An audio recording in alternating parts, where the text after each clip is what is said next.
Assalamualaikum warahmatullahi wabarakatuh. Ustaz, saya seorang ibu rumah tangga, sudah menikah. Pasti sudah menikah karena antum ibu rumah tangga. Ya.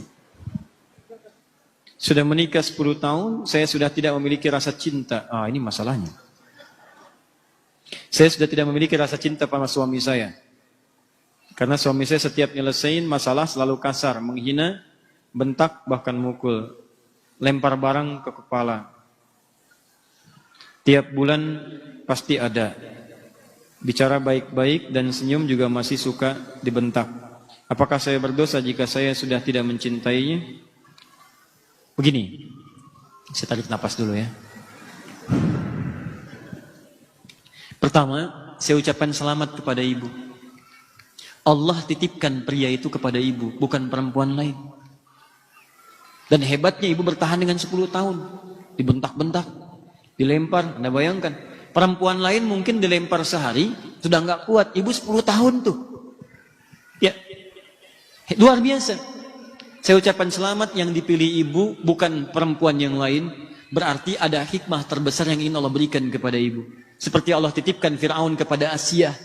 Karena yang kuat cuman Asiyah, yang kuat cuman ibu, bukan perempuan yang lain. Karena itu dititipkan kepada ibu, karena ada nilai-nilai kemuliaan yang tidak ibu bayangkan sebelumnya. Pertama, teman-teman sekalian, perhatikan sini. Rumah tangga itu bagian dari dakwah. Bukan sekedar dakwah biasa, tapi bekal untuk mencari kemuliaan akhirat. Lihat sini. Rumah tangga itu sesungguhnya bekal berpartner, bekerja sama untuk mencari kemuliaan akhirat. Tapi banyak orang keliru kemudian menggunakan dan mengelola perangkat akhirat ini sehingga melihatnya hanya sekedar kebutuhan dunia saja. Maaf, baik suami atau istri kadang-kadang memandang kehidupan rumah tangga hanya sekedar untuk memuaskan kebutuhan pasangan, mengeluarkan hasrat cinta, mendapatkan kebutuhan dunia. Cuman di situ saja. Padahal prinsip pertama ketika antum berumah tangga sudah turun ayat. Anehnya ayat itu sering dikutip di surat undangan.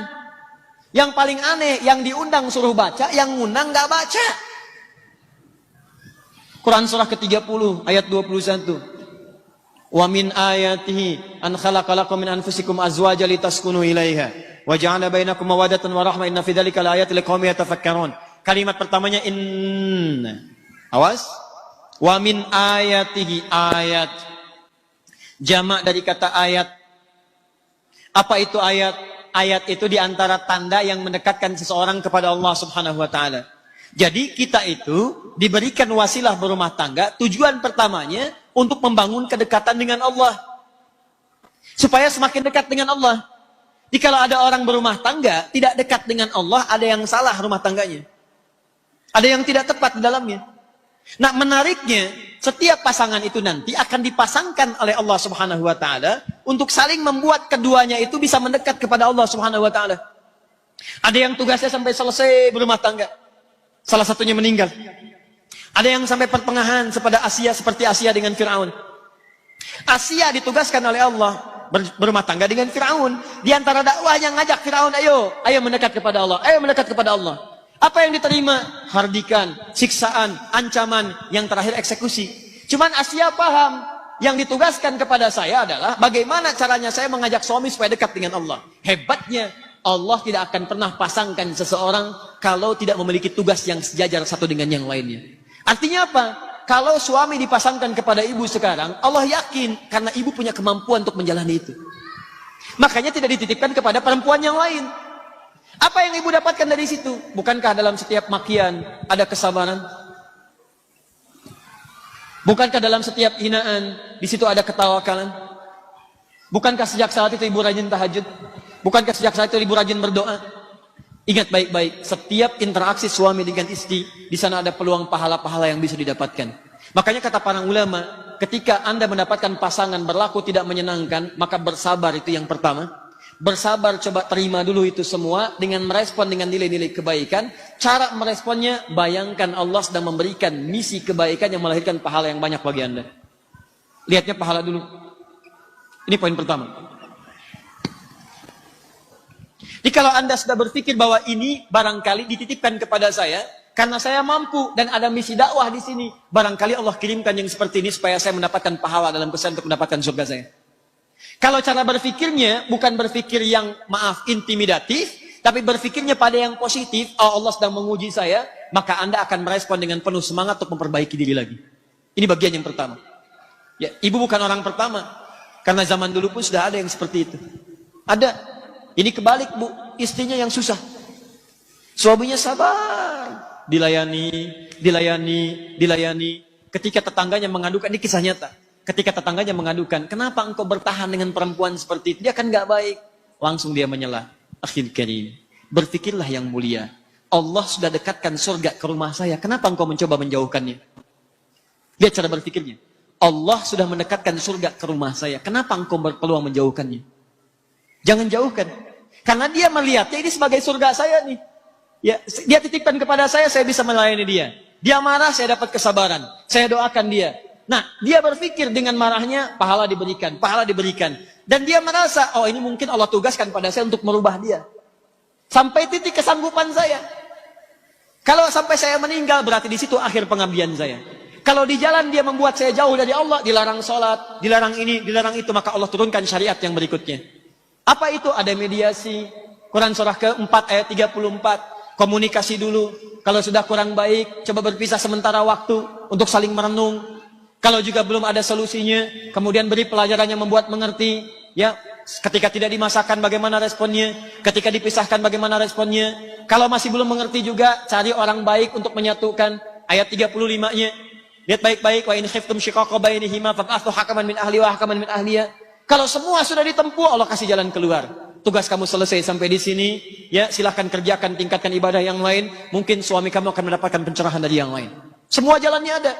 Tapi jalan yang pertama, jangan pernah berpikir untuk berpisah dahulu. Cara berpikirnya adalah, mungkin bukan cinta yang Allah tugaskan kepada saya, tapi surga yang sedang Allah turunkan kepada saya. Kalau cara berpikirnya begitu, nyaman. Ada yang ditukar bu, suaminya, maaf ya, dibanding saya, wah masih ganteng tengkuis tuh lah pokoknya. Ya. Istrinya cantik luar biasa, dibanding ibu masih cantik dia. Anda kebayang nggak? Jadi suaminya cantik luar biasa, cantik indah. Istrinya cantik. Gara-gara antum sih kenal Firaun. Ya. Istrinya cantik luar biasa, cantik, elok, indah. Kalau ditatap wajah tidak berpaling, mata tidak berkedip. Suaminya dibanding saya masih ganteng tengguis tuh. Ya nggak usah pada diri sendiri, pokoknya jauh lah pokoknya. Anda tahu apa yang terjadi teman-teman? Tiba-tiba suaminya bertemu dengan istri sudah dandan tuh. Lihat cara berkehidupannya. Dia layani sepenuh hatinya, baik. Begitu melihat, bengong begini.